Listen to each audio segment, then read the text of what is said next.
E aí galera, tudo bem? Aqui quem fala é o professor Elias Coutinho, né? E juntos nós vamos trabalhar um pouquinho a teoria dos conjuntos, como você viu aí na introdução. Esse é o nosso primeiro vídeo, é um vídeo piloto. Estamos aí tentando melhorar a qualidade do áudio, a qualidade das imagens. Espero que vocês consigam, né, assimilar esse conteúdo que será abordado hoje, assim como os próximos conteúdos que serão abordados, tá certo? O porquê de começar pela teoria dos conjuntos? É um conteúdo que o primeiro ano do ensino médio inicia e também o pessoal do pré-vestibular aí que vai tentar Enem, UES, também começa geralmente por esse tópico, tá certo? Então nós vamos tentar trabalhar aqui de uma forma que todos consigam compreender o assunto e de uma forma bem tranquila, sendo que o nosso trabalho será baseado em atividades, em exercícios, porque na matemática o mais importante é exercitar, tá certo? Espero que vocês gostem da nossa videoaula e iremos postar aí outras videoaulas também com outros temas e a continuação, logicamente, da teoria dos conjuntos. Dentro de cada atividade, nós iremos trabalhar também a questão das definições, ok? Vamos lá, vamos começar essa nossa primeira videoaula com a seguinte atividade. Temos aí, como você sabe, né? Teoria dos conjuntos, como acabei de falar. E a aula número 1 vai ser exercícios, vamos chamar de parte 1, tá certo? Considere o conjunto abaixo. Conjunto A, 1, 2 e 4, né? E marque V para as alternativas verdadeiras ou F para as falsas. Temos aqui algumas alternativas onde você vai marcar V ou F. Vamos lá. Você primeiro tem que saber a diferença entre pertence e o símbolo Czinho de estar contido. O pertence você vai usar quando for uma relação entre elemento e conjunto, tá? Elemento e conjunto. E o contido quando for uma relação entre dois conjuntos, ok? Então, o que é que você tem que saber? Por exemplo, o 2 pertence ao conjunto A? Veja que o 2 está no conjunto A. Ele é só um elemento. Então, nós vamos colocar o quê? Verdadeiro. Porque o pertence é uma relação entre elemento e conjunto. Já o item B, você percebe que está vindo entre chaves. Quando eu tenho um número que vem assim, certo? Como 2, ele é um elemento. Mas se eu pegar e colocar a chave, ele deixou de ser um elemento e passou a ser o quê? Um subconjunto. Como agora ele é um subconjunto, porque o conjunto vem representado entre chaves, nós dizemos que ele está contido em A. Aqui ele colocou que pertence. Então, por conta do símbolo errado, a alternativa está falsa. Tá certo? O 2 entre chaves não está contido em A. Eu acabei de falar que ele está contido, porque eu peguei e coloquei uma chave nele. Então, nesse caso, o item também está falso. Tanto no item B como no item C, o correto a ser utilizado era o sinal de contido, tá certo? Vamos apagar aqui para sobrar um pouquinho mais de espaço. Lembre que é de elemento, C de conjunto, ok?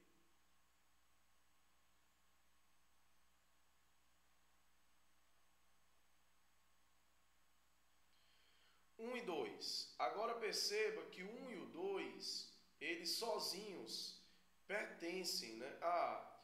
Porém, eu peguei esse 1 e 2 e coloquei o quê? Ó, uma chave. Se eu coloquei uma chave, ele que era elemento, agora virou conjunto. Isso quer dizer que ele está contido em A. Logo, podemos afirmar que isso aqui é o quê? Ó, falso também. O símbolo correto seria o símbolo de contido.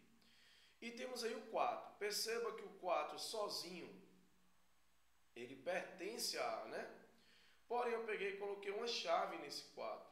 Quando eu coloco uma chave, ele não pertence mais, ele está o quê? Ó, contido. Então, nesse caso, está correto o item, tá certo? Então, o item é verdadeiro, o símbolo está correto. Aí vem um detalhe muito importante para a teoria dos conjuntos, que é o conjunto vazio.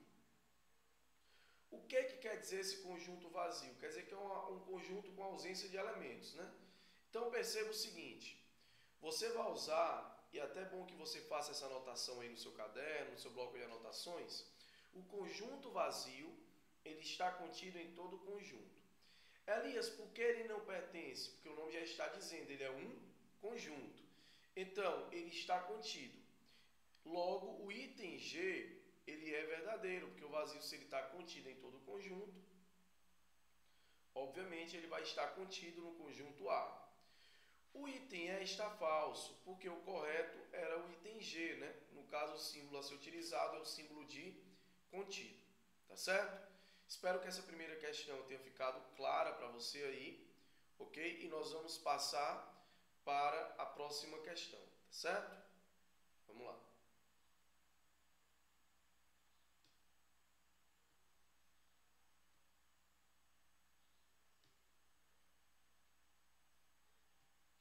Na segunda questão, você tem o seguinte. Considere o conjunto abaixo. A1, aí vem um entre chaves, né? E o vazio. Marque V para as alternativas verdadeiras ou F para as falsas, ok? Vamos lá. Aqui eu vou sair um pouquinho da tela para que você possa compreender melhor e conseguir enxergar melhor aí o enunciado, tá? Vamos lá. Nesse conjunto, você tem que o 1, ele está aparecendo do mesmo jeitinho que ele está aqui, né? Ó, sem a chave. Logo, se ele está sem a chave, o que acontece? Ele pertence. Então, temos que o item A é verdadeiro, tá certo? O item A é verdadeiro, beleza? Vamos agora para o item B. Esse número 1 que eu tinha marcado, certo? Ele pertence, certo? Porém, se eu pegar ele e colocar uma chave, ele vai estar contido, certo? Aí você diz, Elias, então o item B é falso, porque o 1 entre chaves está contido ao invés de pertencer. Com um detalhe, eu vou até marcar de verde aqui para você entender melhor. Ó, essa marcação aqui, você vai perceber o seguinte. Esse 1 está entre chaves, não está? Ele está aparecendo aí, tá? Do mesmo jeito que vem no conjunto, é ou não é? Então, quando aparecer um termo, um elemento lá do conjunto, do mesmo jeito que lá está, ele pertence, porque ele é só um elemento. Então, esse 1 entre chaves, ele pode pertencer a, porque quando eu estarei olhando para esse 1 entre chaves, ó. Ele é só um elemento, porque está vindo do mesmo jeito que está no conjunto. Então, a regra é bem simples. Se vier do jeito que está lá no conjunto, pertence. Se tiver uma chave a mais, está contido. Ok? Então, perceba aí, ó. Esse item aqui é verdadeiro, porque veio do mesmo jeito que está no conjunto, tá? Agora, o 1 entre chaves pode estar contido, Elias? Veja aqui que as três possibilidades aqui, ó, do para o 1. O 1 sem chave pertence, obviamente, mas o 1 que com chave ele pode estar contido ou ele pode pertencer ao conjunto A, porque depende de para onde você olha, tá certo? Se você olhar para o 1 que está marcado em vermelho lá no conjunto, você colocar uma chave nele, ele se transforma em subconjunto. Logo, você tem o que? Que ele está contido. Então, esse item também é o que? Verdadeiro, tá certo? Agora, vamos aí para a história do conjunto vazio. O conjunto vazio é o seguinte. Você vai perceber, eu vou marcar aqui com outra cor, vamos ver aqui. Vou marcar aqui com azul um pouco mais escuro do que esse do texto. Perceba que o vazio, ele aparece no conjunto, né? Aí vem uma outra dica para você que é bom você anotar também. Se o conjunto vazio aparecer, nós teremos duas formas para ele. O vazio ele pode pertencer ao conjunto A, como ele pode estar contido no conjunto A. Porque como ele aparece, ele não é mais só um subconjunto. Ele também automaticamente passa a ser o quê? Um elemento.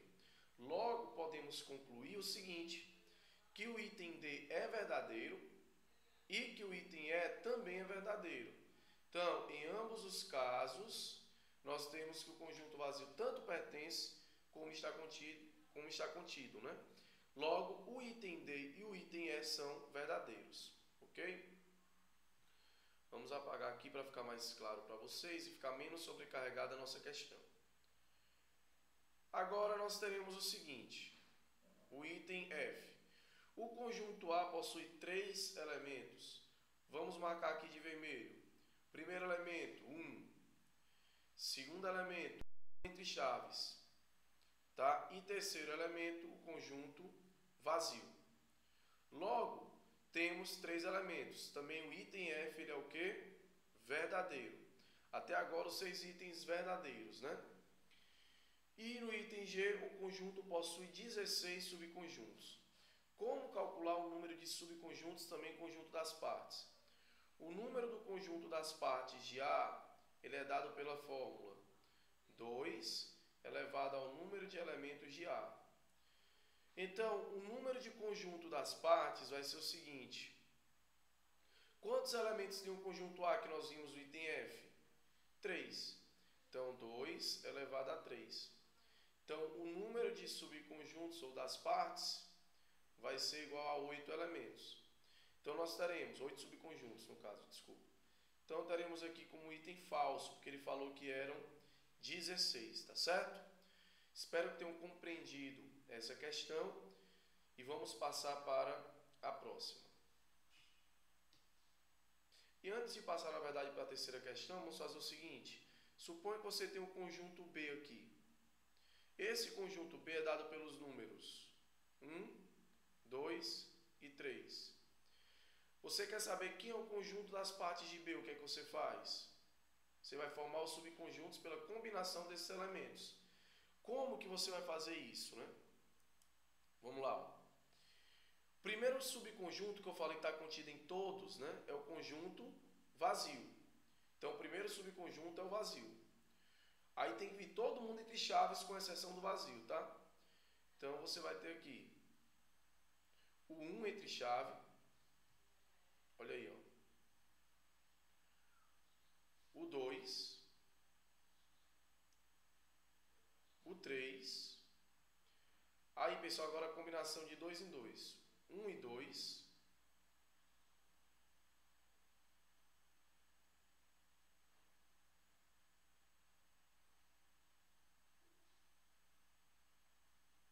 E 2, aí depois vem 1 e 3, que ainda não foi, depois 2 e 3, e por fim, por último, né, os 3 elementos aí juntos, 1, 2 e 3. Todo mundo entre chaves e fecha no final essa chave também. Então veja que você tem quantos elementos? Vamos lá contar. 1, 2, quantos subconjuntos? 3, 4, 5, 6, 7 e 8. Você tem 8.